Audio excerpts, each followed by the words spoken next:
എനിക്കതാ പറയാനുള്ളത്. പ്രോത്സാഹിപ്പിച്ചില്ലെങ്കിലും നിരുത്സാഹപ്പെടുത്തരുത്. എത്ര അനുഭവിച്ച് ഇതിൻ്റെ പിന്നിൽ പണം പോയി പോട്ടെ, പക്ഷെ എന്താ പറഞ്ഞാൽ മനസ്സ് മടുത്തോയാൽ പോവും. അതൊക്കെയാണ് ഇവിടെ സംഭവിച്ചത്. നമുക്കൊരു സമാധാനം തരുന്ന വാർത്തയല്ല, പക്ഷേ ആ ചോദ്യത്തിനൊരു ഉത്തരവായി അല്ലേ.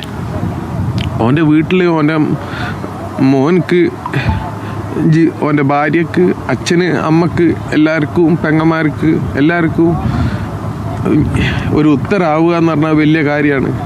കാരണം ജീവിതകാലം മുഴുവൻ ഓനെ കാണാതായും കൊണ്ട് ഓർക്കും ജീവിക്കുമ്പോൾ ഒരു ബുദ്ധിമുട്ടുണ്ട്. എന്തായാലും വിധി എന്തായാലും അവനെന്തായാലും ജീവനോടെ വെക്കില്ല എന്നുള്ളത് അറിയാം. പക്ഷെ എന്നാലും ഓൻ്റെ ഭാഗം കൊണ്ടുപോയി കൊടുക്കൽ ആവശ്യമാണ്. പിന്നെ അതുമാത്രമല്ല, ഈ കേരളത്തിലുള്ള എല്ലാവർക്കും ഇത് ഒരു അഭിമാനിക്കേണ്ട വിഷയമാണ്. കാരണം നമ്മളൊരു മലയാളി ഇങ്ങനെ ഒരു സ്ഥലത്ത് പോയിട്ടുണ്ടെങ്കിൽ പോരാടിയിട്ട് തിരിച്ചു കൊണ്ടുവരും എന്നുള്ളത് മറ്റുള്ള ആളുകൾ മനസ്സിലാക്കണം. നമ്മൾ വിട്ടു കൊടുക്കണ കൂട്ടത്തിലുള്ള അല്ല എന്നുള്ളത്, വിടൂല എന്നുള്ളത് എല്ലാവരെയും ബോധ്യപ്പെടുത്തി കൊടുക്കണം ഈ വിഷയത്തിൽ.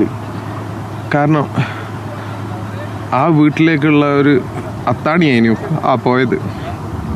പക്ഷേ കേരളം മൊത്തം ഓരോ കൂടെ നിന്ന് കൊടുക്കി, അത്ര എനിക്ക് പറയുള്ളൂ. എന്തായാലും